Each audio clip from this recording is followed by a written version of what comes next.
Okay, but I would be interested in seeing this one. Yeah, should definitely see it. So it had limited release on Thanksgiving. And, Okay. Yes. Anytime you're ready. All right. Start, you can. Yeah, let's go ahead and get started. We still have one person expected maybe to walk in the door. Give it a few minutes, maybe. Maybe one more online, but Okay. I think you're probably good to go anytime you want. All right, let's get started.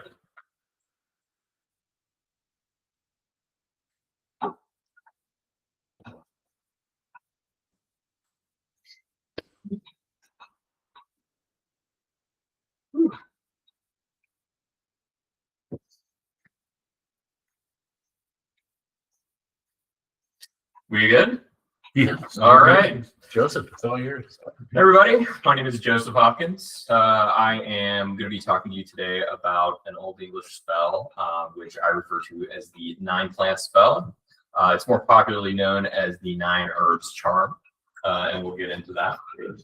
Welcome. Please have a seat. Thank you. And I am a director and founder of a publishing house called Hilder. Hilder is a Middle English word for the elder tree.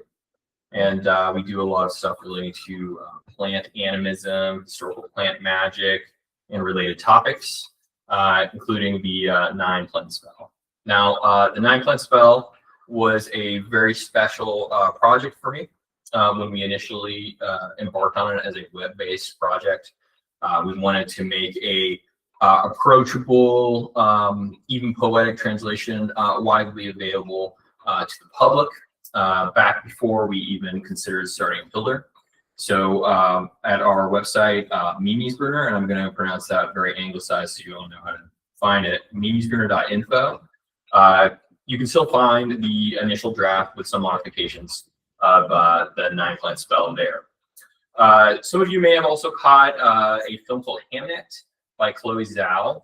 It just released here in the United States to limited theaters yesterday. And it features excerpts from my translation of the 9-plant spell. So that will see wide release, I think in December. Is that right? The 4th of December. 4th of December in the United States. Should be available, in many theaters across the United States. And then in January, it's an international release. January, it's for the UK. I'll show it. Okay, excellent. So check it out if you want to see parts of the 9-plant spell adapted to a fictionalized account of. Hello, welcome. Hey, is it too late to get in? Come on in. Come on in. Yeah, welcome. If you'd like to see some of this adapted on the big screen and given that treatment, highly recommended, but prepare to cry. It is not a happy film by any means, at least not in the conventional sense. Okay, so let me talk a little bit about Hilder. Hilder is a publishing company based out of Olympia, Washington State. We have a very aggressive publishing schedule. We are focused on anything relating to folklore. My background is in historical linguistics and folklore studies with a focus on Germanic languages. So we focus a lot on things from Northern Europe at this time. In the future, we plan to expand outward and do things like stuff with the classical record and anywhere else really that we can get our tentacles into and give the Hilder in the future. So if you have any suggestions or any recommendations of anything you'd like to see us publish, please feel free to reach out and let us know. We have had a few publications result from reader suggestions. For example, we did an edition of The Long Hidden Friend. Who's familiar with The Long Hidden Friend here? Most of you, and those of you on the internet, I can't see any hands, so I'm just going to assume that you've all become very familiar with this. The Long Hidden Friend is a Pennsylvania German grimoire, basically, that also contains things like recipes, like there's a pumpkin molasses recipe in it, but also things related to the topic that we're going to talk about today. Okay. So let me go ahead and introduce the 9-plant spell to you, and then I'm going to read it. Okay. The 9-plant spell is recorded in a manuscript known as the Lachnunga. It is in the collection of the British Library. Unfortunately, one cannot pull up the manuscript for it nowadays, nor probably any time in the foreseeable future, And the reason for this is because there was a hacking incident at the British Library, and many very important manuscript scans were deleted in the process of this. Talking to the British Library about it, unfortunately, they seem to have no plans whatsoever to scan these very, very important manuscripts anytime soon. And I find this very unfortunate and frustrating, given that, for example, Hamnet is leading to probably the most exposure that the 9-plant spell has ever received since Anglo-Saxon England, right? And of course, Anglo-Saxon England ended in 1066. What happened in 1066? The Norman and good. Battle of Hastings, right? That's right. So the Battle of Hastings led to the apocalyptic downfall of what we today typically consider Anglo-Saxon England, where many of the institutions that existed before that fell very, very quickly, and the area was under Norman control, right? So there's a major, major power shift that occurred during that time. And this led to a major decline in very distinct forms of art that were associated with this region. It also led to a major decline in the use of runes. Everybody here familiar with what runes are? Cool.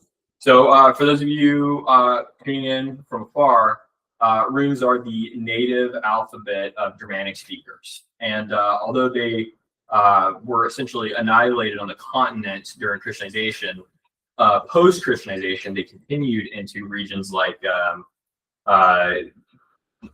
Anglo-Saxon England, and then parts of the North Sea area around Anglo-Saxon England, and of course continued into Scandinavia even after the Viking Age, actually all the way up until the advent of the printing press in the region, and then for very specialized usages thereafter. We also see runes in, for example, occult circles continuing after that point. So in some way or another, runes could be argued to have continued to be in use until very, very recently. For example, you can find them like in Icelandic grimoires, right? Like the Belderbuck, you know, which we did an edition of very recently with Kari Kalsa. So any questions about, I know that was a lot of info, some background info there. If you have any questions, you can feel free to raise your hand. All right. So the 9-plant spell, you'll see it called by various names. Like I said, the 9 Herbs Charm is most common. I went with 9-plant spell because it is probably the most direct representation of what it would be in Old English. Okay, so you got the word 9, neon, right? Neon in Old English, and then you have the word spell, which to me is probably the best translation of the word galdar in contemporary English. Okay, and this is a Germanic term, or in specifically Old English in this case, for magic. It seems to be related to singing, right? And as we'll see, the 9-plant spell explicitly tells us to sing it in the text that we have. And of course, you have the word plant, all right? So the contemporary English word plant is a loan into English, right? But you have probably heard the word wort, right? Like in St. John's wort, right? And various other instances. And that would be, if you were to go with something like the 9 warts spell or 9 warts galdar, would probably be the most direct way of representing what it is. But you'll see the word herb used in this, and you know, we don't really consider an apple to be an herb, so I tend to avoid this term for it. It's a little bit misleading.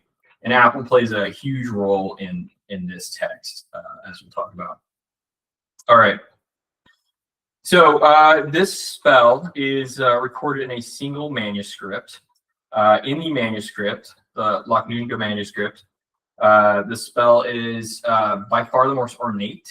By far the most ornate of the spells included in it. The items in this manuscript are medical in nature. They appear to have been collected for medical purposes in a monastery, right?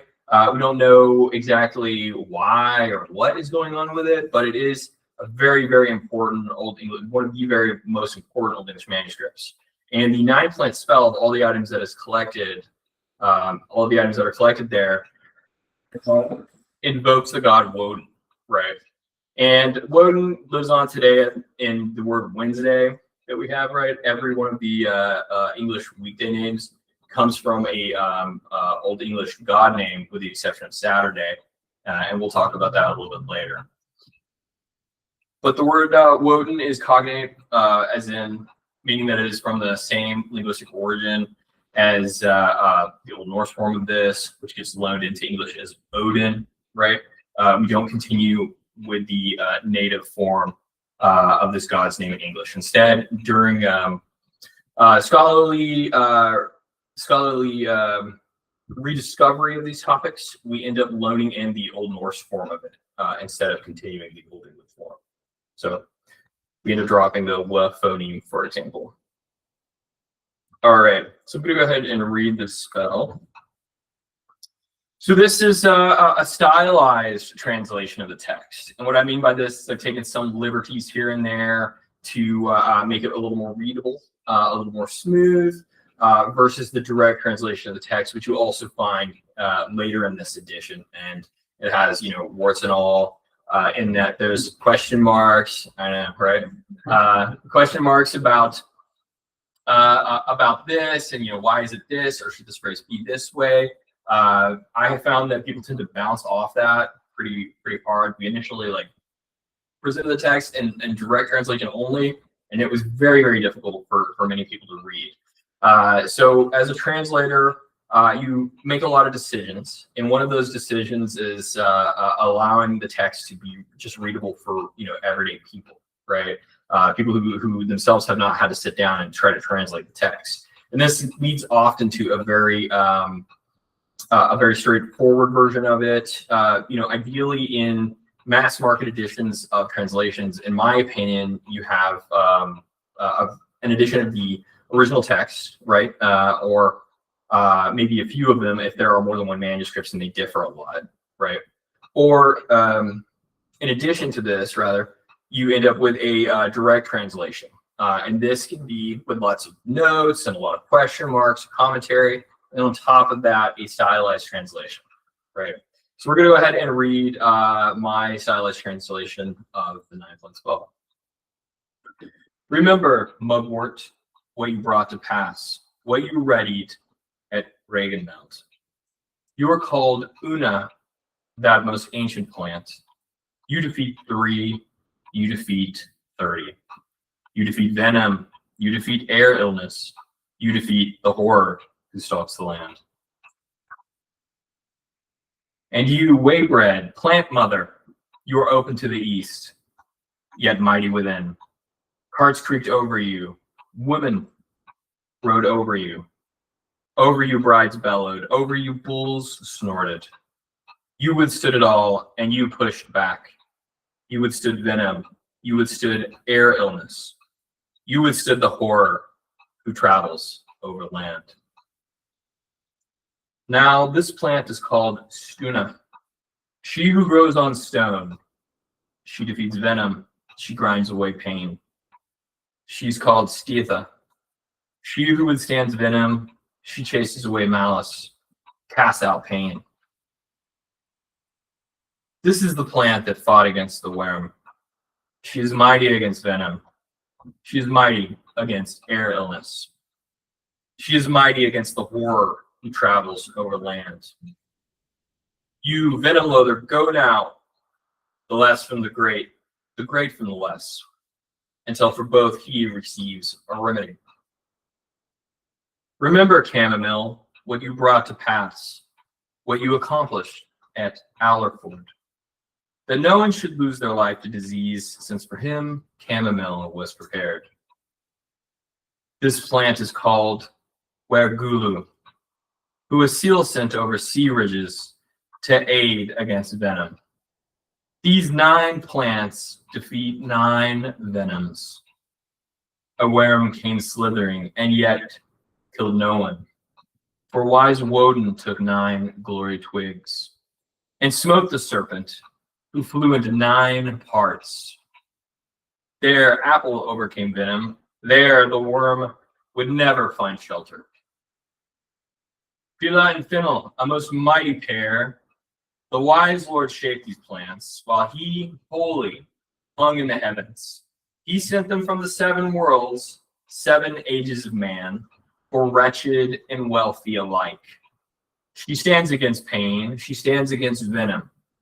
She is potent against 3 and against 30, against a foe's hand, against great guile, against malice and bewitchment, from animal and spirit. Now may the 9 plants do battle against 9 glory fleers, against 9 venoms and against 9 air diseases, against the red venom, against the running venom, against the white venom, against the blue venom, against the yellow venom, against the green venom, against the black venom, against the blue venom, against the brown venom, against the purple venom, against worm blister, against water blister, against thorn blister, against thistle blister, against ice blister, against venom blister. If any venom comes flying from the east, or any comes from the north, or any from the west over folk, Christ stood over illness of every kind, yet I alone know water running, where the 9 serpents guard. Now may all plants arise, seas ebb, all salt water, when I blow this venom from you. So that ends the verse section of the Lacunga attestation of this item. Now it is followed with a prose section describing the 9 plants that are found in the spell, as well as instructions. I'm going to go ahead and read that to you. Mugwort, waybread open to the east, lamb's tress, venom loather, chamomile, nettle, sour apple of the wood, phila and fennel, old soap. Prepare and apply the salve. Work these plants to dust and mix them with apple mush. Make a paste of water and ashes. Take fennel and mix the plant into the boiling paste.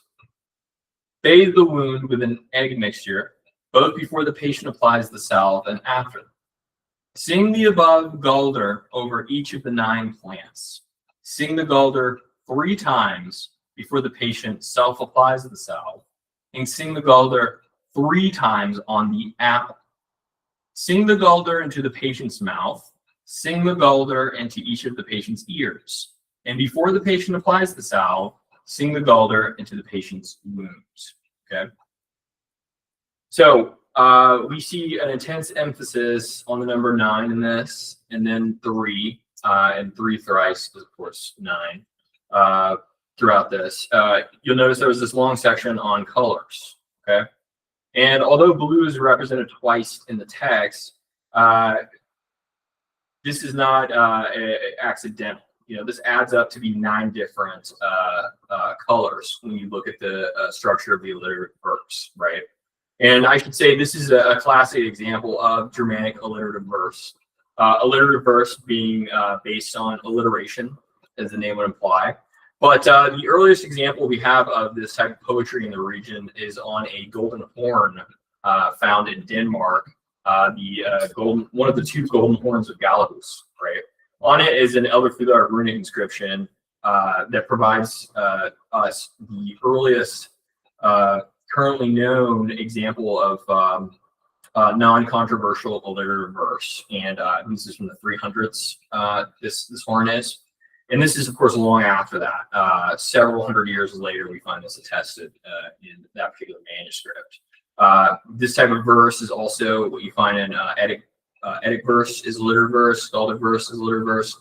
Things like Beowulf in Old English, also alliterative verse. And on the continent, you know, we have the Nibelungenlied, which is also alliterative verse, and various other items too. So, you know, all indication is that among ancient Germanic speakers, alliterative verse was extremely common and was something that was just in everyday society, right? Now, this dies out ultimately with Christianization, and then rhyme becomes a big focus rather than that. And alliterative verse eventually does die out in the English-speaking zone, especially after Anglo-Saxon England comes to an end. Any questions about any of what we just talked about? How do we do the questions on the? If somebody gets a question, Oh, yeah? if you got one here. Go ahead. I have a question. I was Yeah. The colors kind of remind me of like humorism. Yeah. Like like yellow bile. Right. Have you found any in there?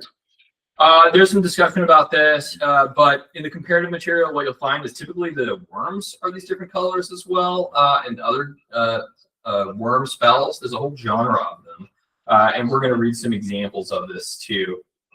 Typically, the colors are red, black, and white, or some variations of these in these worm spells, and it's largely because of a rhyme that can be produced with the word red and dead that also works in German and some of the later ones, right? But there are other examples where you find a lot of colors like you do in the 9-plant spell. So from a comparative perspective, when you take all of this material and you aggregate it and you say, okay, what do we have in common here? And what innovates over here? What is absent here yet is the same in all of them? It seems like from a very early period, probably in the pre-Christian period, there was this notion of these really colorful worms. And when we talk about worms, we don't just mean these little wriggly, things in the soil that we think of a worm as a worm today, but rather things like maggots, things like snakes of all kinds were worms as well, right? So the idea is that there's just this kind of constant war on worms happening, where if something rots, it gets full of worms. Or if you go into the underground, you find worms, or even things like anything that's worm-like, right? And the idea that there's some sort of venom associated with them. And England was not a place with a lot of venomous serpents. You know what I mean? Neither is Denmark, for example. These are not places like. So I grew up in the South, in the United States, a place of many venomous serpents. And it was a constant fear that you'd be out in the woods and you would get bit by like a copperhead or something. And indeed, you would need to get medical attention for this. But in contemporary Denmark, it's not really much of a concern. You have a single serpent that produces venom there. And it's a pretty tame creature in comparison to what, we were dealing with growing up in the South. Go ahead. Do you think it could possibly refer to parasites? Parasites are, there's also an idea of a tooth worm, that you have this problem with your teeth. You see this pretty widespread in Europe and I believe elsewhere too. But it seems like oftentimes there was this concern at the base of all things that a worm was somehow involved in the maladies that you suffer. Not always, but in many cases we see this. Everything from a toothache to maybe your dog or something has worms. You can easily see how this idea, or if you find a corpse and it's covered in like maggots or something, that the idea that living things were kind of at odds with these serpentine creatures that lived in the ground and in things. Okay. Now, if you read something like Volsunga Saga, you'll encounter giant worms as well, right? So we think of dragons today as like almost like dinosaurs or something, right? We've in pop culture been heavily influenced by this idea that dragons are these like reptilian lizard-like things, right? And what we see though in the older material is that they are very worm-like, and they are also called worms.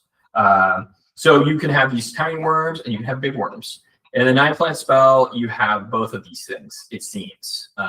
You have a single worm that goes to battle with an army of 9 plants, okay?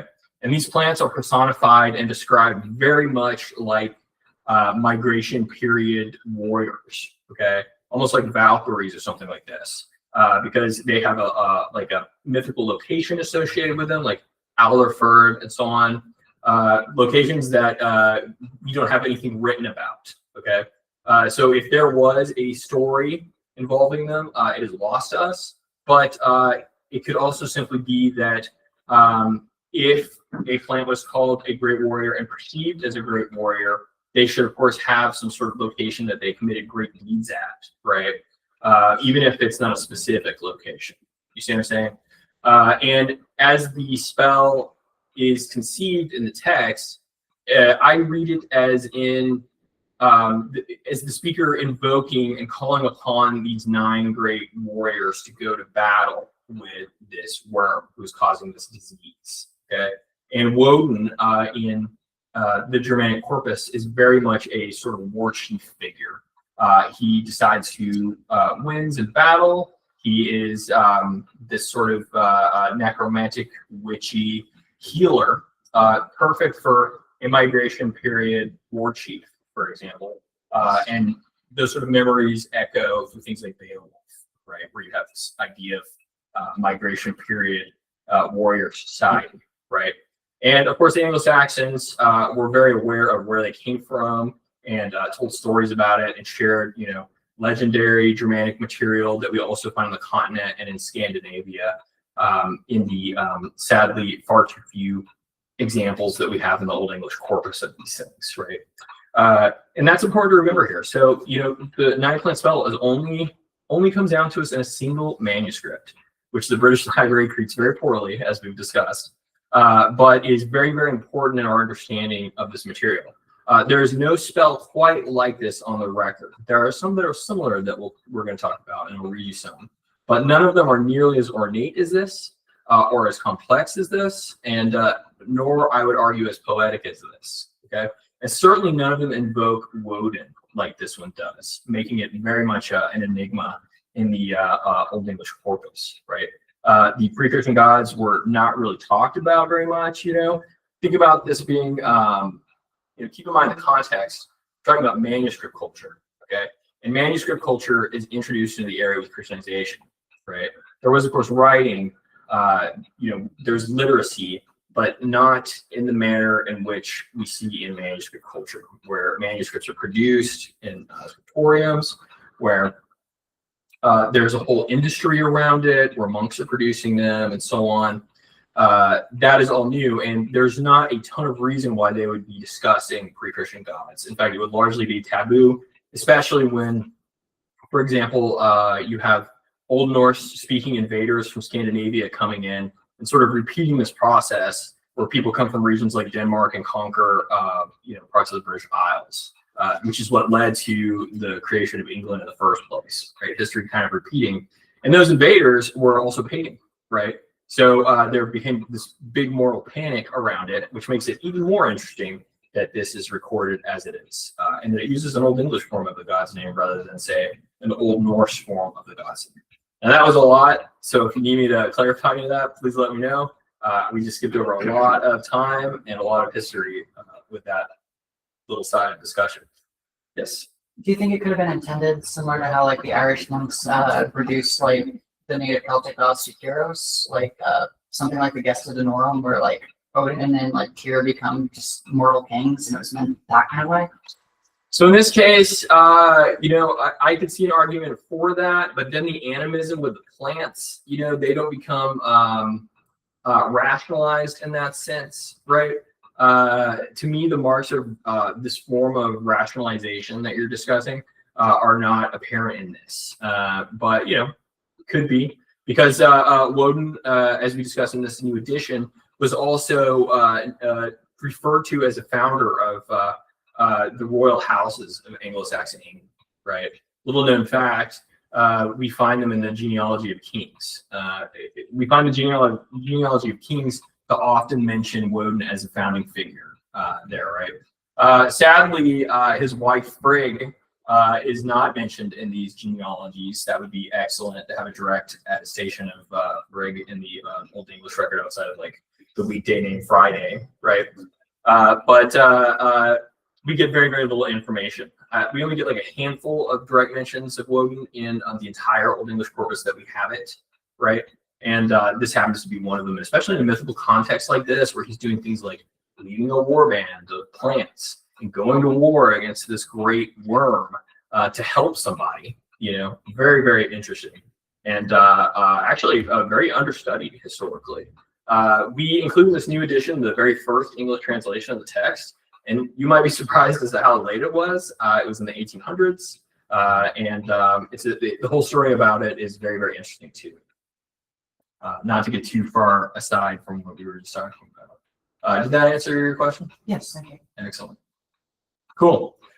So let's talk about the 9 plants that are discussed in this. This is also a little bit of mystery around this, okay? Now when we talk about plants, we talk about them in a very different way than you would see in a text like this. We're very specific as to what exactly which kind of plant it is, based off of some sort of taxonomy that we use now. And we get very specific about the strain of it and so on. However, this was not necessarily the case in the past. Things were a little vaguer. And one thing we can say for certain is that the spell does invoke 9 plants. I don't think there's a good argument against that. But there are some differences between the 9 plants as they are represented in the verse of the item and the prose of the item. Okay? For example, we get some really strange names that are difficult to explain in the verse. Okay, names that are not found elsewhere in the entire Old English corpus. Right, and when I say Old English corpus, I mean the entire body of texts in Old English that have survived to us today. Okay. And going through them in order, we've got mugwort, right? Which we all know mugwort today. We use the same word. We've got waybread, which is plantain. Okay, and you can see that all over the place. It came with us, with English speakers from England to the United States. It's really common to see on the side of like roads and stuff. And in the poem, its association with paths, it becomes very clear. It is a very strong plant. It withstands being walked over really regularly, and it does have a variety of medicinal purposes, right? Like for application on wounds and things like this. That one is quite straightforward. Next one is lamb's cress. The Old English form indicates that it's the same lamb's cress that we're talking about today. Less clear is one called venom leather, which would be this is one of the enduring mysteries of the poem, or a song. It's really a song is the better way to put it. A song, a spell. The identity of this one is has seen a lot of proposals, was it Bad Name? Bad Name? Right, but it's really uncertain. It could be a few things, and yet it's not clear why it should be those things. The next one is chamomile, which was called like maith, is the closest cognate we have to that. If you read it in dialect maith nowadays. Of course, now we associate with like tea and stuff, but if you go to like a field of chamomile, it can be quite a placid experience. It's just a lovely smell with a lot of activity. Nettle, we all know nettle here, right? I actually grew up in an area where there really wasn't any nettle, and I first experienced nettle while living in Denmark. And but now we have tons of it here. We have some land, and we tend to eat a lot of nettle. We have crab apple, the wood sour apple. Nowadays we don't really think a lot about the crab apple. I think like it's kind of like the sour apple that doesn't have a lot of use outside of maybe like livestock eating it or something, right? But you can consume it under the right circumstances. And the crab apple is native to Northern Europe, right? Whereas the domestic apple in its various forms actually comes from Asia originally. These mountain ranges near Lake Kazakhstan are thought to be the origin of it. And then it proceeded westward over time and became a staple of a lot of cuisine that we consume on a regular basis nowadays.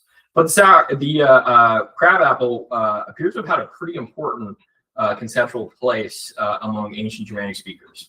We find it, for example, in the Osberg burials, ship burial. There's a ton of crab apples that were in that grave in the ship, as well as other instances like in Wollstone Saga.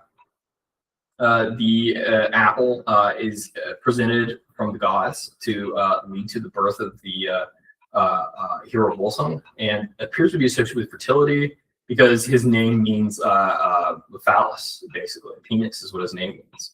And attempting to reconstruct, these concepts by way of these stories leads you down to some really interesting and poetic and really human roads. So I'd recommend digging into that. All right, so then we end up with these two words, fila and fennel. So fennel is fennel, like we have today, and feel appears to be turtle, right? Turtle. Okay. Yeah. Sure. Yeah. Both of these words are loaned in from Latin. Okay, neither of these words are native in English, which is also interesting, especially since they're a pair, right? And they occur so late in the poem and produce the number 8 and 9 of the planes. So in these texts, you find a lot of Latin influence from Latin plant texts, right? Herbals. In this case, it raises some questions of how much Latin influence there was on this item originally, right? Was it swapped out for something? Who knows? Was it there originally? It's a good question. A lot of mysteries around this. But we encounter some really weird words in this too, all right? One of them is una for mugwort, right?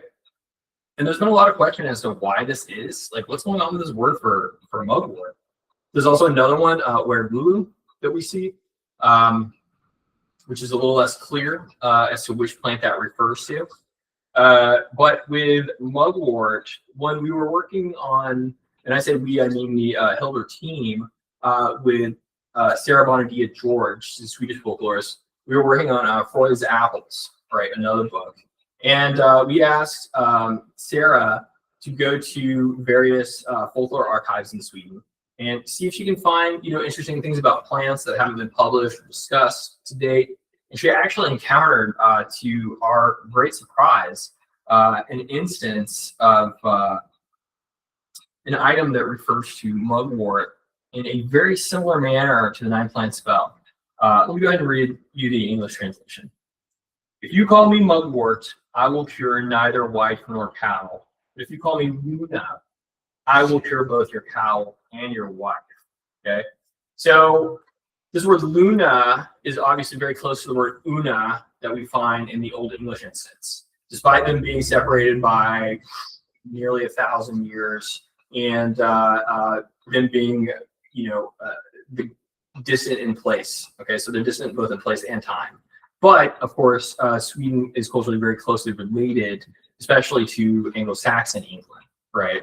And this idea that this seems to imply that plants have a special name that they must be called by to perform special functions seems to be lurking in the background of the 9-plant spell as well.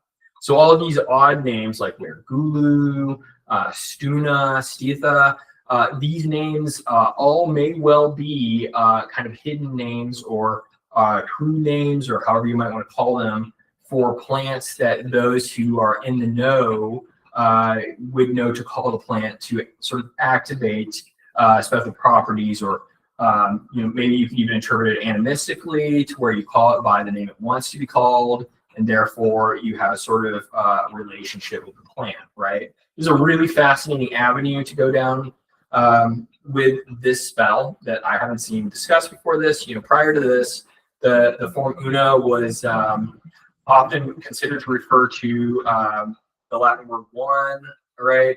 But I think that is, especially with this comparative material, it doesn't really withstand scrutiny. Now, it can be both of those things, but fascinating development there. So maybe there's some further research to be done on this and some more stuff along those lines to be discovered that will shine some more light on the 9-plant spell. All right. Any questions about any of them? Yeah. The one that there's a lot of debate on, they said people said maybe would Bethany or Bethany, was that right? Yeah. What are some other, do you know of some of the other things people have argued it could be? I'd have to do a review. That's one that comes up a lot. I mean, there is the word is tested in Old English, but it refers to a couple plants that don't seem to fit this.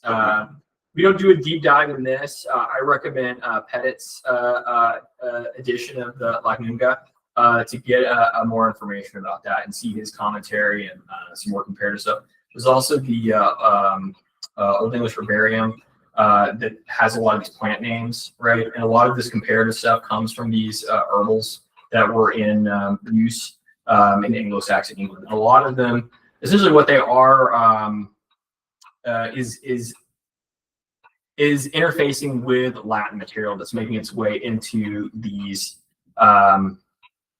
into these monasteries and stuff where they are growing some of these plants, right? So that's where a lot of this discussion comes from. That and dialectical forms of plant names, right? It's only pretty recently that we all have these like very specific words for plants rather than very regional terms for them that are kind of used widely. You still find some of this all over, but we now live in a world that is super centralized and super globalized in comparison to what it was.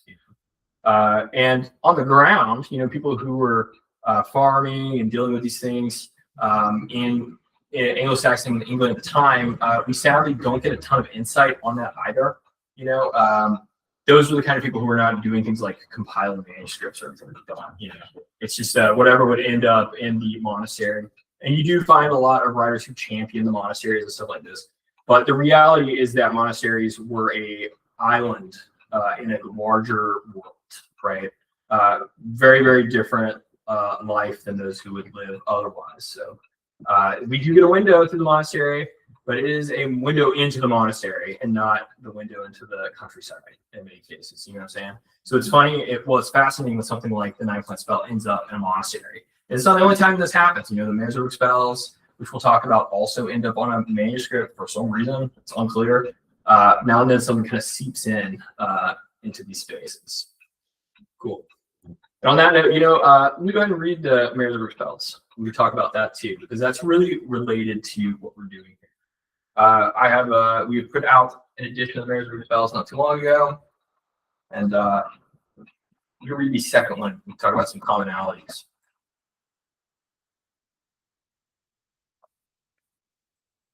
So the Christianization process in this region, parts of that would be parts of contemporary Germany, where the Saxons were forcibly Christianized quite brutally, and the situation there with what was preserved is very different than what we see in Anglo-Saxon England. See where we go. Here we go. So it is all the more unique that this item survived because we don't have anything quite like this in Anglo-Saxon England, where Christianization occurred very differently, right? Whereas Christianization occurred in this part of the continent by force from an outside force. Charlemagne's forces, the Franks, they conquered this region, and it was either Christianize or die, right? So a lot of tolerance for this stuff was very, very low, and you certainly wouldn't end up with something like Attic verse or anything like that. But for some reason, we end up with this incredible little poem, or incredible little verse item, I should say. Typically referred to as the second Magick spell, or something like the Magick horse charm, or something like that. All right. Fall and Odin rode to the Holt, and this is a stylized translation. There Baldur's foal wrenched his foot. So charmed it Sinthgut, Sun's sister, so charmed it Frigg, Fulla's sister, so charmed it Odin, as well he could. So bone wrench, so blood wrench, so joint wrench, bone to bone, blood to blood, limb to limb, so joined together be. Very, very brief in comparison to the 9-plant spell, but within that very brief item, and this is again a alliterative verse, we see the mention of 6 gods. Okay, we have again Odin. We again have Odin in a position to where he's healing. He is working magic, right? In this case, it's really strongly emphasized how powerful the magic of Odin is. Okay, so in this sense, there is a close relationship between these two texts, right? But in this case, we get a lot more information about his retinue and these other figures, right? We get Baldur, which in Old Norse sources is, of course, Odin and Fregg's beloved son. And in this case, his horse wrenches his foot, which is fascinating because he's injured and dies in all the Old Norse texts, right? We receive a mention of this goddess, Sinthgut. Lots of question around this goddess. Even her name is unclear. We have the goddess Sun. We have Frigg, Fulla, who appears in Old Norse sources as well. And that rounds out the total of 6 deities. So despite, all of the sheer horror and brutality of the Christianization that occurred in that region, we still end up with this insight in this region regarding Odin as healer, right? How are we doing on time, Steve? Good. You guys want to take about a 5-minute break? Take a little break? Good. All right, we'll take a little break and go back to about 5 minutes. You guys hanging in there?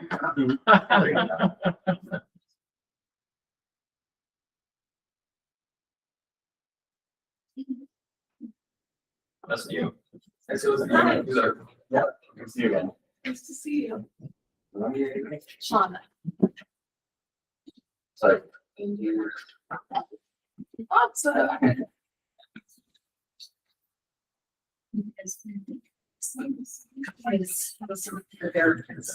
Yeah, that was really fun.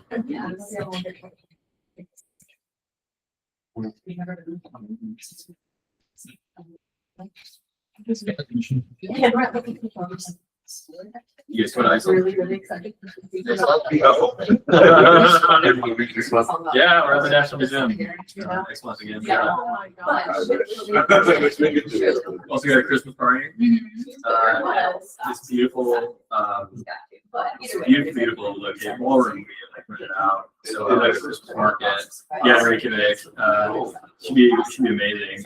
But you guys are all welcome, of course, to come. If we want to take a December trip out to Reykjavik, yeah. We'll see that in September. You gotta come down for the total darkness. Come on.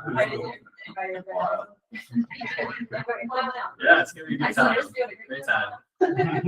Chef's full costumes, traditions of costumes. It's a great time.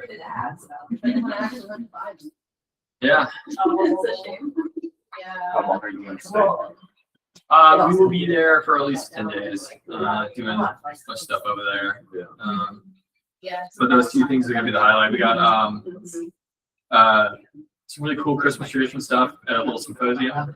With Terry Gunnell, he's gonna do talk about that as well, and a couple other scholars. Looking forward to it. Should be a really good time. Oh, wow. Yeah. But we'll have some more next year. Just a cool. Come on out, guys. I get so much Oh, do you? It is subsidized. So Yeah. they'll get you there. They have great music on the planes too. Oh yeah, the black Black metal. metal. Yeah. Black metal plane. Yeah, it's the only airline I know of. It's like goth and black metal on the plane. It's great. Yeah. That's awesome. I've seen videos of people seeing the Northern Lights out of there. Oh, yeah. I'm just like, wow. Oh yeah. Yeah, every time they announce the Northern Lights are visible, we're like out there, walking through our neighborhood, trying to see, it's just clouds. Right. Like one time we were able to capture like the clouds kind of changing color on the camera. But not on the eyes. Not as easily. You Yeah. can see it a little bit. It's something that I can use recently. It's like, that was kind of incredible. Yeah, it's been. I haven't really seen the Northern Lights from the house. Recently. Lately. Yeah. It's too cloudy, Yeah. in Olympia. So. There was one night last year where it was possible to see both the Northern Lights and the bioluminescence in the water. Wow. Everything is shiny. Every single time I saw this. Right. Well, should we continue? By the way, if you want to pick up any books, just get in through Steve. It's all through Dark Star. Welcome back. So earlier I talked about this concept called a worm spell. Okay, you're probably wondering, what does this look like outside of the 9-plant spell? Let's take a look at a couple of examples here from the continent.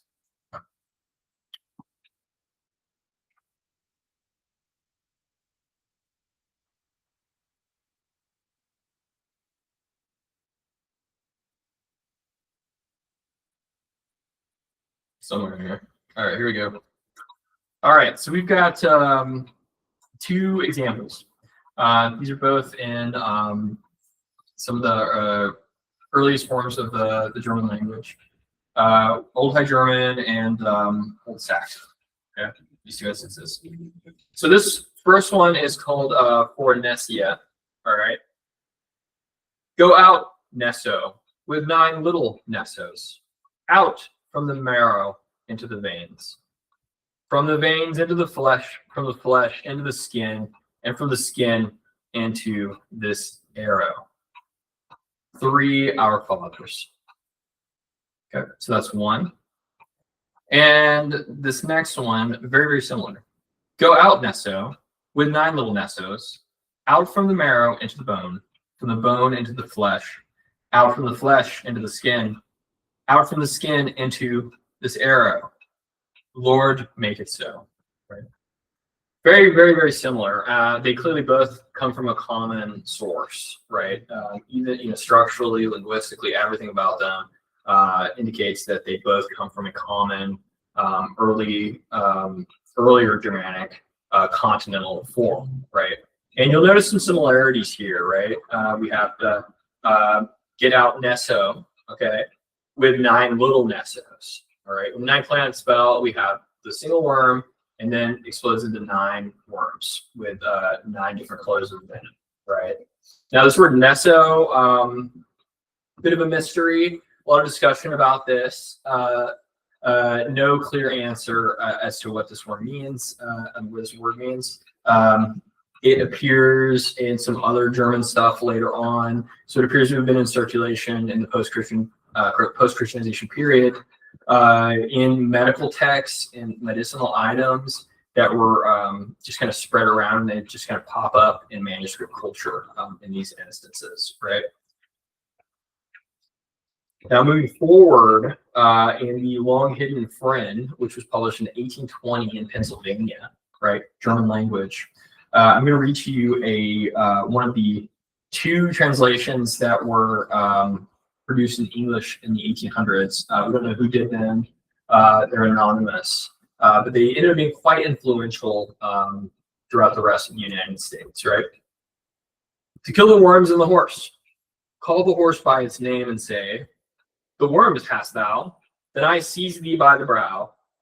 Be they white or brown or red. Soon they'll all be very dead. Strike the nag by the head thrice, mount and ride him to a certain distance, and back 3 times. Okay? So ignoring the oddness of this translation when comparing to the German, we see a lot of similarities nonetheless in some of the other examples we talked about, right? This idea of the worms being associated with colors, right? The need to defeat the worms to remedy this problem, right? As well as an emphasis on the number 3, right? And 3 thrice, of course, being that. There are many examples of these worm spells all over the place, and you can. I have yet to find a just like compilation of them. We started to do a big project on the memesburner.info website, where we collect instances of the Merseburg spell, type 2 spells, right? Have any of you seen this resource that we've been building? You guys seen it? Great. And you can see that we're just kind of getting started with it. I mean, there are many instances of these on record that use this bone-to-bone, etc. Formula, right? And quite a lot of them are still lurking in manuscripts and haven't been textualized beyond that, and certainly not digitized. So ideally, maybe about 10 years from now, we'll have this like massive database of them. And with these worm spells, I think it would also be really interesting to do the same thing, right? Because there are quite a lot of them. And I'm aware of, for example, soldiers' papers and so on from continental Germanic-speaking areas that include a bunch of them too that haven't been published, right? So would a database like that be of interest to you guys to take a look at for your own personal worm purposes, for your ongoing war on worms? Well, we will put that together, as well as a 9-planet spell comparative database, because there are some pretty major differences in interpretation with some of these spells, depending on the translator. For example, in my translation of it, I ignore an emendation that you see with certain translators where they will render the text as saying that a worm came creeping and it killed someone, right? Now, this is a healing spell, so I don't see the support for that alteration in the text, but some translators have seen the need for that. And that sort of thing is very valuable when attempting to assess how you want to interpret, this item and what has the stronger argument, right? So we do a lot of this sort of comparative stuff. The 9-planet spell should be one of those ones that we do over the next year, with a lot of commentary and discussion. And I'm sure I will also think a little bit differently about the spell afterward, obnoxiously enough. But so it goes, with this stuff. Any questions about any of that? Yeah, I was wondering what, if any, evidence there is for the translation being the word forward versus no one. It has to do with the manuscript itself and how you want to see it. To me, we have to sit down and talk about, get really philological about it. But suffice to say that I was not convinced by this, and I'm not alone in this regard. Ultimately, it doesn't change the meaning of the spell all that much, really. So it's however you prefer it to be, you could say, right? One of the beauties, I think, of these ancient texts is the many different ways you can interpret them and the many different vivid images they can invoke for the reader, right? And that, of course, is a very modern thing in a sense because we are totally outside of the context in which the spell would have been saying originally. In this case, we actually do know what it was used for. It was used for some sort of malady that involves some sort of wound, okay? And we give this wonderful explanation where the singer is treats the wound kind of like an orifice, and you sing into the other orifices and so on. Is that every hour? Well, yeah. That's how the Keeping the atmosphere in here, huh?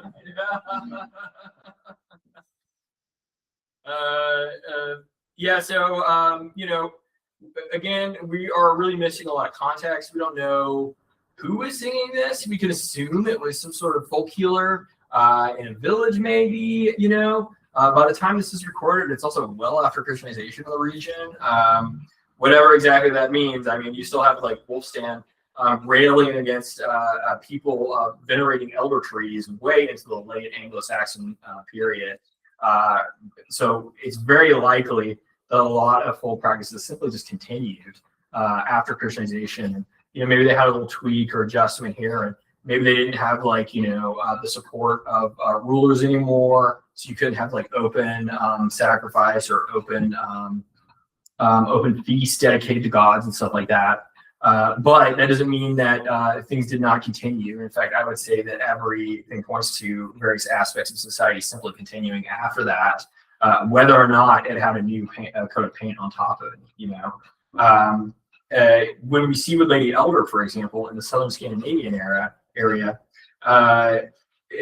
these practices appear to continue from way, way back. This intense fixation on both fearing and honoring the elder tree and pouring libations at the tree regularly, and this very ritualized approach to the tree. That sounds to be exactly the sort of thing that Wolfstan was talking about in Anglo-Saxon England, and yet continues into Scandinavia, in southern Scandinavia, all the way up until industrialization led to people fleeing their farms and moving into cities, and then elder trees no longer being such an important thing for their everyday life, right? So when you talk about these things in folk practice, it's very tempting to think that everything kind of died off with Christianization, but and to an extent, certainly a lot of it did at least change shape. But industrialization was really the killer for a lot of these practices. When people are no longer on the farms, when they're in cities and sitting in cubicles or whatever awful scenario you want to paint. As a former cubicle dweller, I can tell you it's truly a hellish place. That is really what ends a lot of the processes and values and so on that people would have maintained all the way back from the pre-Christian period, right? So I would recommend kind of considering that when assessing these long-term changes and whenever you try to when trying to take a long-term perspective on the historical record. Any questions about this? Oh, I was just going to say, the words, like invisible words, enigmatic, almost seems like a predecessor to German theory. Yeah. Right mindset. Yeah, so these medical texts have received quite a lot of attention from medical corners, and there was a news item not too long ago about one of the items in one of the manuscripts actually being effective under certain circumstances for some sort of malady. I can't remember the specifics offhand, and that was pretty fascinating. Not all of it is obviously. Some of the more recent items like the Long Hidden Friend talks about asbestos and stuff. You're gonna want to not recommend it. You know what I mean? But that doesn't mean that there isn't a lot of there. Let's put it this way: there's a lot of wisdom to be pulled from these items, poetic and otherwise. But this is not me telling you to try this at home. Specifically, have a warning. You guys try it out. It's on you. Yeah. We see also a common thread of animism, right? And when I talk about animism, this word needs a little defining.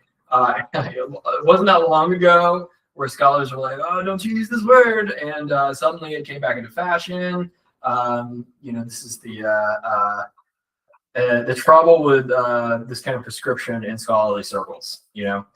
Now you can find the word animism really widely used, whereas it was totally unfashionable and almost forbidden in academia not too long ago before Graham Harvey and some other scholars sort of brought it back from the dead. And it is a perfectly appropriate word for a lot of the stuff that we're talking about here. The idea that there is more to something that we would typically consider to be quote unquote inanimate, right? Than what one might think initially. For example, like a river. It's really easy today in industrialized society to think of it as a little more than a resource, whether to produce power or a dumping ground, even, whereas in animistic mindset, a river can become a goddess, right? It can become personified. Poetry can be written about it. We see this in ancient texts. It's plentiful. We see stuff like this in Old Norse sources. The god Thor, for example, his name is ultimately just literally thunder. It's not thunderer or anything like that. It is thunder. Okay. This points to an animistic mindset of the cosmos in the past, right? So when approaching these texts, it is important to keep that in mind. We're not just talking about this thing that grows in the ground. We're talking about a mindset where if you look at the Old Norse record, people are plants themselves, right? People come from trees. And in Eddic poetry, or Eddic verse, rather, in skaldic verse, you also see this phenomenon where people are referred to by tree names, right? There are male trees and female trees, and they're called by these names poetically, right? So when looking at texts like the 9-plant spell, it is worth keeping in mind this sort of relationship that humankind would have with plants, right? That they weren't really that different from people, whether it is a tree or some weird bush or something like this, you can still find the animating principle in those things in some of these older texts. And the 9-plant spell is especially unique in this regard because this was, although you see it in something like, are you familiar with the Dream of the Rood? It is an Old English spell about the cross in which Christ died upon, right? The cross upon which Christ died. And it's a really animistic poem. in its old English, and it's from the perspective of the cross, right, and the wood of the cross. Really, really interesting poem. There's a lot of discussion about whether it comes from some sort of pre-Christian item, but the sort of animistic approach certainly would imply that it was earlier, as life and all things, and there are all these sort of spirits associated with everyday aspects of life, right? Any questions about any of that?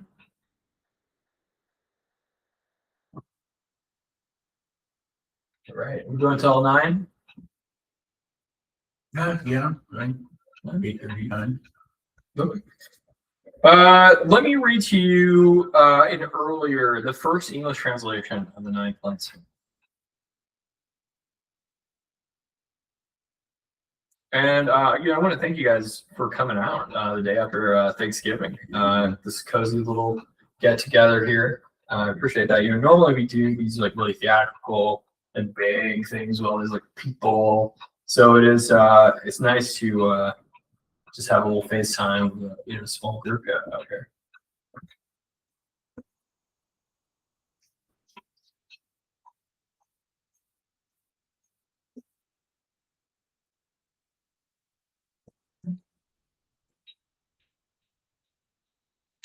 All right.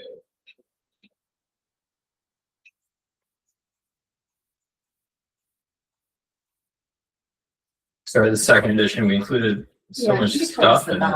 Yeah, just couldn't stop ourselves. Yeah, we just kept adding things, Yeah, but it is quite different, the translation. right. It's interesting, and so is the story behind it, actually. And the individual. Yeah. Okay, so this translation is from Oswald Cockayne from the 1800s. It was published in 1866, and a work with the just incredible title of Leechdom's Wart Cunning and Starcraft, which is just an awesome title. Sometimes you'll hear scholars complain about this, and I'm like, what are you talking about? You are not a poet, but Cockayne was, and I would buy an album by this title, I mean, come on. Let's see that again. Leechdom's Wart Cunning and Starcraft. So cool. Yeah. So Cockayne was a philologist, a really important philologist who produced some of the most important monuments to of Old English scholarship in the 1800s, right?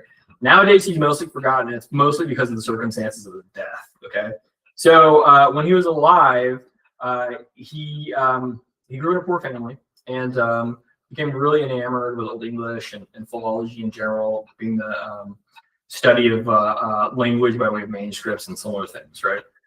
Really into historical linguistics, and his translation really opened the door to a lot of discussion that we're having today. And it was quite late, this was not all that long ago. And it just goes to show how little value has been placed on this material historically. When did we talk about the British Library? That was before we quoted this, right? Is that early on in this discussion? It comes up so much lately. It's been such a frustrating situation. So let me reiterate this. So you used to be able to pull up the manuscript in which the 9 plant spells attested. It's only recorded in a single manuscript, right? But the British Library was subject to a hacking attack, they say, that led to the deletion of scans of most of the most important Old English manuscripts. Now, you used to be able to just pull them up from the British Library's website, zoom in on the manuscripts, and this is a very important aspect of creating a edition of the text in its original language, right? Because these manuscripts can be a bit of a mess, and you can read things differently, and it can be really important, some of these differences, right? For example, the whether or not the word killed somebody is due to reading these manuscripts. And the British Library apparently had not backed any of these things up at all. these like priceless, really important scans that are usually a huge pain in the ass to do, and people have to get paid to do it, and there's a backlog of stuff that needs to be scanned and all this stuff. But when I contacted them about this, they told me they had no plans to scan it anytime soon, and I was just like, okay, well, Hamnet is now has just opened in limited theaters the other day, and will be in theaters all across the United States in December, and then worldwide in January, leading to the most exposure that the 9-planet spell has ever had since Anglo-Saxon England. Okay, and yet the British Library is not doing anything about this. This would be a great time to bring in people and explain what this is, introduce them to English heritage, get them interested in things like medieval studies, and the complexities surrounding these things. But that is absolutely not the case at the British Library, who seems to treat a lot of this material as if it's something that should not be discussed or something. It's so strange, especially if you go to somewhere like Iceland, where Eddic verse is like on the side of buildings, and it's really, really heavily celebrated and thought of as this wonderful gift to humanity, world literature and so on. Not the case at the British Library in 2025. That is for certain.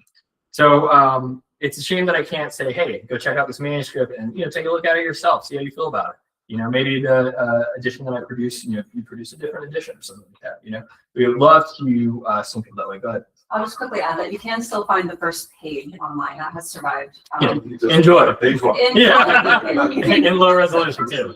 In low resolution. Exactly. Comments on Wikipedia. Yeah, I don't know what the deal is. The caretakers are not taking a lot of care in this case. But that wouldn't be something that Hopkins would appreciate. He was a champion of this material, and although most of his commentary, or I could say some of his commentary, is not as valuable as it would have been in his time and rather outdated, he is still someone that we should keep in mind as being one of the most important figures in the history of this text, because he was the first to do this edition, and I really want to honor that. Personally, I have this opinion that scholars in previous eras should be celebrated, not constantly belittled and critiqued, especially when those scholars often have were clearly more skilled with the material than a lot of contemporary scholars were, including myself. Okay, when I look back at like Jakob Grimm and some of these other earlier scholars, I just feel like a complete fool in comparison to what they were doing by candlelight. It's just shocking the minds that these greats had. And so I just want to go ahead and read this to you. All right. Have a mind, mugwort, what thou mentionedest, what thou preparedest at the prime telling. So he translates the place name as prime telling, and you'll see that in some other instances. Una thou heightest, eldest of warts, thou hast might for 3, and against 30, for venom availest, for flying vile things, mighty gainst loathed ones, and that through the land rove. And thou, way broad, mother of warts, open from eastward, mighty within. Over thee carts creaked, over thee Queen's Road, over thee brides bridled, over thee bulls breathed. All these thou withstoodst, and with sound stayest, as thou withstoodest. Venom and vile things, and all the loathly ones, that through the land rove. Steam hight this wart, and stone she grew. Standeth she gainst venom. Stoundeth she head warp. Stiff hight she also, stoundeth she venom. Wreaketh on the wrath one, whirleth out poison. I'm gonna pause. So this is very difficult to read. This was written in an archaic manner that was kind of fashionable at the time. Now, the translator does avoid end rhyme, which is something that you see inserted in certain translations in the 1800s, especially. Just kind of embracing the fashion of time rather than attempting to accurately represent what the text actually says, right? As a translator, one must decide how much one can represent things like meter in the original text, right? Or even a alliterative verse. Alliterative verse doesn't really work very well in contemporary English in most cases because of how the syntax has changed in English, right?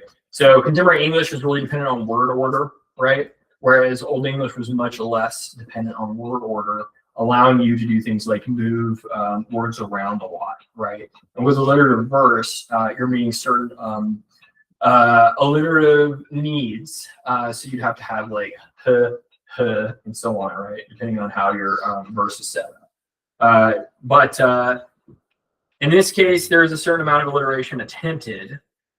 In my translation, I just completely ignore it because I concluded very early on that just was not going to happen with the way that English is structured today. Now, it's possible to produce contemporary alliterative verse, but it's going to be a lot trickier than it would be in Old English or Old Norse or Old High German or something like that. All of these languages have developed in a manner that would make that sort of traditional verse, barring Icelandic, more difficult than it would have been in the past. All right. Also, sentences like steam height doesn't work. You know, height is cognate with contemporary German Heise, right? Meaning is called or I'm called, right?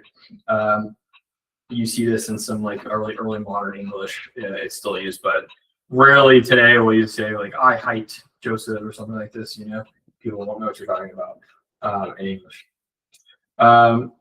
So there's a lot of creeping, archaic stuff going on in this. You know, it would, you know, don't get the wrong idea how either in the 1800s people did not speak this way. You know, I'm perfectly clear. This is a stylistic choice made by the translator, okay, which has led to significant criticism. You know, for him. And things like reeketh on the wrath one. What? You know, it's super hard to follow. World without poison. This is the word which fought against worm. This avails for venom, for flying vile things. 'Tis good gainst the loathly ones that through the land rove. Flee now after loath, the less from the greater the less. Till boot from them both be. Have in mind, thou Mathan, what thou mentionest, what thou accomplished at Alderford, that never for flying ill fatally fell man, since we to him Mathan, or medicine mixed up. So Mathan in this case is chamomile. It's again referring to that archaic or dialectical form of it. But of course, since we to him Mathan for medicine mixed up would be just total gibberish. I think the most reads of the time. There is the wart which wearable height. This sent the seal over seas ridge of other mischief the malice to mint. These 9 can march on against 9 ugly poisons. A worm sneaking came to slay and to slaughter. Then took up Woden 9 wondrous twigs. He smote then the nodder till it flew in 9 bits. There ended it the crab apple and its venom, that never it should more in house come. Turtle and fennel, 2 fair and mighty ones. These warts the Lord formed. Wise he and witty is, holy in heaven, them he suspended, and sent to the 7 worlds, for the poor and the rich, and so on. Another interesting thing he does is move some things around in it, like the recollection of the 9 different colors and stuff like that appears in a different order in this. This is something that may surprise a lot of readers, that the translators will sometimes move stuff around in additions. We see this a lot in Etic verse, where the translator has decided, especially in older translations, that, well, I don't like where this is, so we're just going to move it over here because this makes more sense. This leads to all sorts of issues, as you can imagine, and confusion. Now, that said, different manuscripts, when you have a lot of different manuscripts, can also present things in different orders. And sometimes it is informed, that decision the translator makes is informed by there being some variation in manuscripts, for example. So it's not completely out of nowhere sometimes, but other times, you know, it can be entirely based off of the preference of the translator or whatever, you know, internal reason may have occurred. Any questions about that?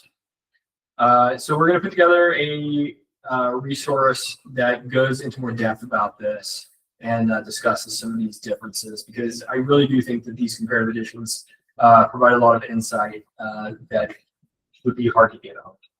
There's again a lot of questions still surrounding some of these items that are being translated, and there could be answers out there for them. Lurking in some sort of obscure folklore archive in, I don't know, Sweden or something. Well, we can go ahead and wrap this up. I think we've covered a lot of topics here.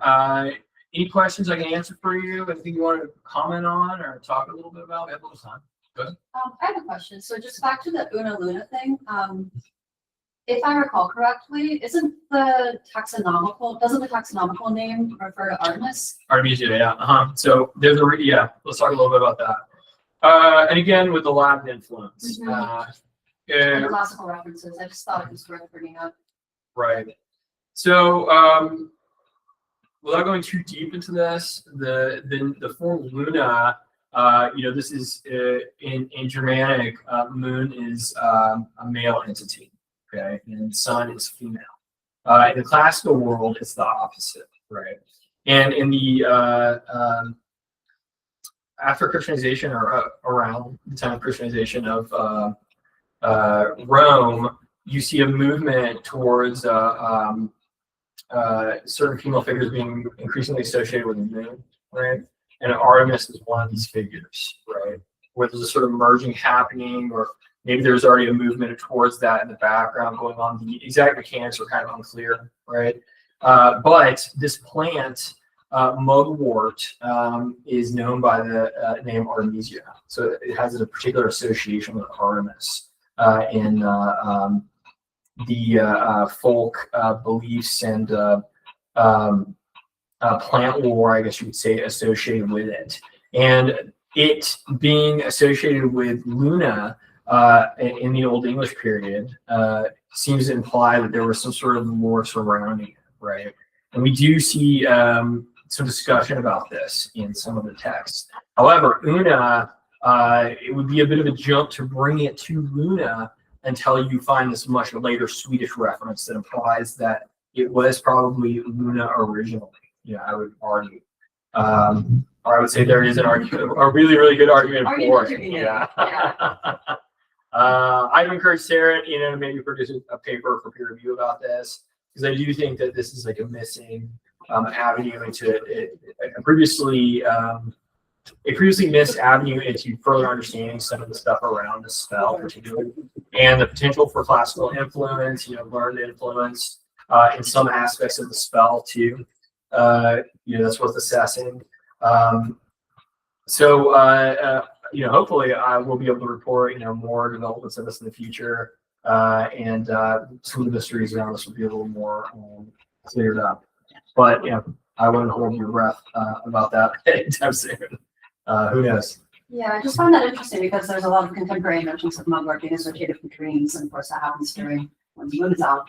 Yeah. You can go really far down the rabbit hole with this stuff, especially this particular plant. The form mugwort appears to refer to a type of insect, and so it's the midge. And according to the Oxford English Dictionary and some other sources, there was some sort of folk practice involving having the plant on your ceiling, right, to like attract the bugs, and then you can kill them this way. So the mugwort name. Behind every form is an etymology, and behind every etymology is a story. So in this case, that may explain that form.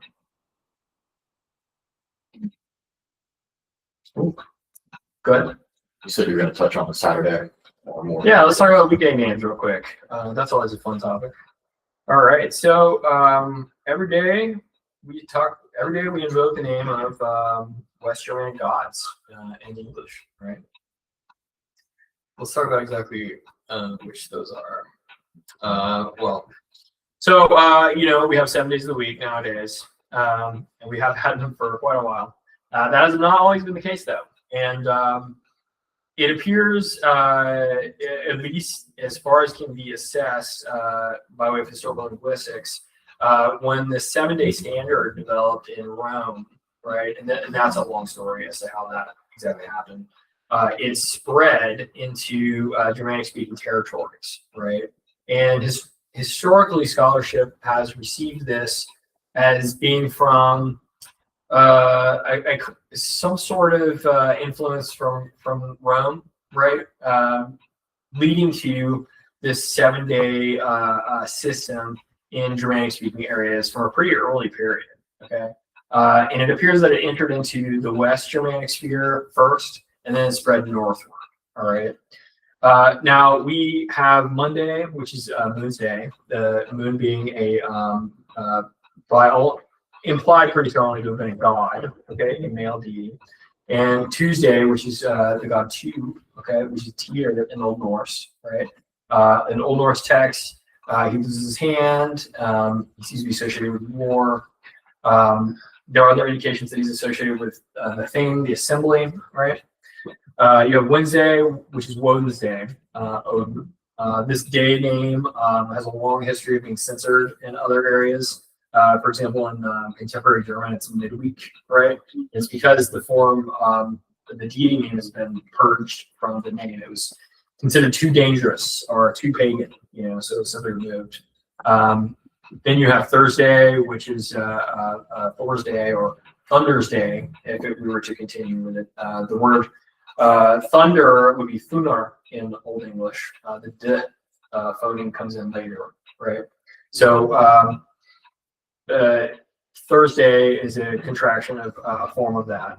And then you have Friday, which in West Germanic refers to Frigg, which is an Old Norse form. However, in Scandinavian languages, it refers to Freya. So there's a lot of mystery around as to why that is, exactly what happened with that. Then things get pretty interesting with Saturday. All right. In contemporary English, Saturday, we have a non-Germanic deity name in the weekday name for some reason, right? It refers to Saturn. Okay. It's not clear why this is. So all of these deity names are all interpretations of Roman deity names, right? And what has happened is something called Germanic interpretation of those names, okay? Where one group sees the gods from another group and says, okay, I know the god, but we call this god by this name, right? And this was a process you see in ancient Rome before Christianization, right? Where the gods are kind of equated with other gods, right? So we see, for example, Thor equated both with Hercules, as well as Jupiter, based on perceived similarities, right? Jupiter being associated, really strongly with like thunderbolts and thunder, and Hercules having a club, which is very hammer-like, right? But Odin associated with Mercury. I was going to say each of the days is associated with the planet. Yeah, so they were. And you each of the see that planets in- cross-cultural thing, like you said, with Thor and Jupiter, Saturn, Yeah, the sun, the moon. exactly. The Yeah. seven planets. Yeah, I was about to say, we would skip Sunday. Yeah. It's pretty transparent. And Sunday, which is goddess in Germanic, sun, right? Now, whether or not these were associated with clans among Germanic speakers is quite unclear. We don't have that kind of StarCraft attested. Sadly, it would be amazing if we had that astronomical knowledge. But there is a good argument that may have also been the case. That these gods may have been associated with astral objects too, just like the days of the week. In the classical world. Sadly, we just don't have that kind of info. You get a little bit of stuff in folklore, like in Sweden stuff, about this or that, but it's never a very clear picture, right? So these weekly names, and they continue. They take on some weird forms in some places, and some interesting things happen on the continent, especially. But they're also prone to being censored and kind of purged out of existence. For example, in Iceland, none of the deity names for weekday names, just like first day, second day, third day, right? Kind of surprising, given that so much stuff held on and was preserved in the region, and yet the weekday names were considered to be a problem for some reason, despite Eddic verse, being preserved over there, and all sorts of occult stuff floating around. Apparently, behind like every corner over there is just crazy the amount of grimoires and stuff that you find in Iceland. We'll hopefully have a lot more on that this coming year about some grimoires and stuff that haven't been like described or exist in any kind of collection outside of like personal collections in Iceland. Wasn't there a guy who put up a knitting pole like 10 years ago on his neighbor's farm? Yeah, there was. I remember that. Yeah, I mean, I think that kind of stuff happens over there. I can easily see it happening. It's more like the countryside, western versus something. Yeah. So we see a lot of stuff preserved in Iceland, much less in places like the British Isles involving these gods, with some exceptions. And on the continent, only stuff here and there, little bits of things. And one of those things is the weekday names, right? Sadly, the month names, the Old English month names do not continue. They've all been completely replaced. But they also appear to have had some deity names in them, like Ustramanaf, the like month of Easter, right? A goddess name, which is where we get contemporary Easter from today. A fascinating topic for another time. But yeah, I implore you to dig into the Old English record and see what you can find. You might think with a lot of the stuff that every stone has been turned over and looked under, or that every possible avenue has been exhausted for finding out more information, and it's just all been thoroughly described and thoroughly checked. This is not the case. This is not the case at all. There's a ton of stuff out there that, as you can see, from certain publications that we've done just recently, that there's a lot of viable exploration there and a lot to be pulled from that can lead to some interesting things in the modern period. The way I see the modern period is a period of decay and things just kind of falling apart all around us. It's really hard not to get that impression, in my opinion.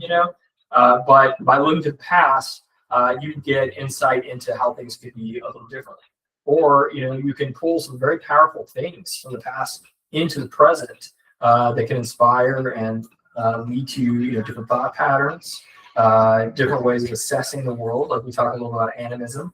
A river does not necessarily need to simply be a place for you to dump trash or extract a certain amount of resources for somebody's profit margins. By looking in the past or among other peoples in other areas, we can find different perspectives, right? So I implore anyone with an interest in these topics to continue to dig deeper, right?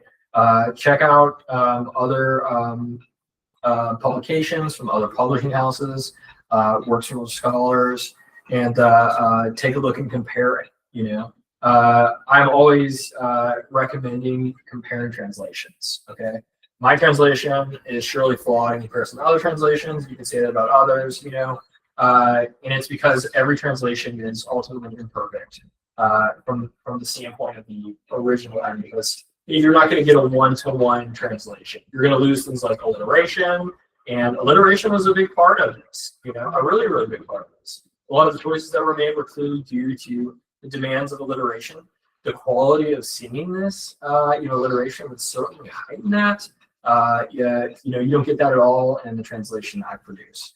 Also, this material was not intended to be literature. This was to be sang, under very specific circumstances. And the patient was the intended audience for this material. So the patient would have felt specific emotions while suffering, and it was clearly a long ordeal. We have instances of folk healers when we did the Merseburg Spells project, where people were being persecuted for singing, for example, the Merseburg spell formula in England to heal someone who is suffering from some awful disease, and she was punished for this.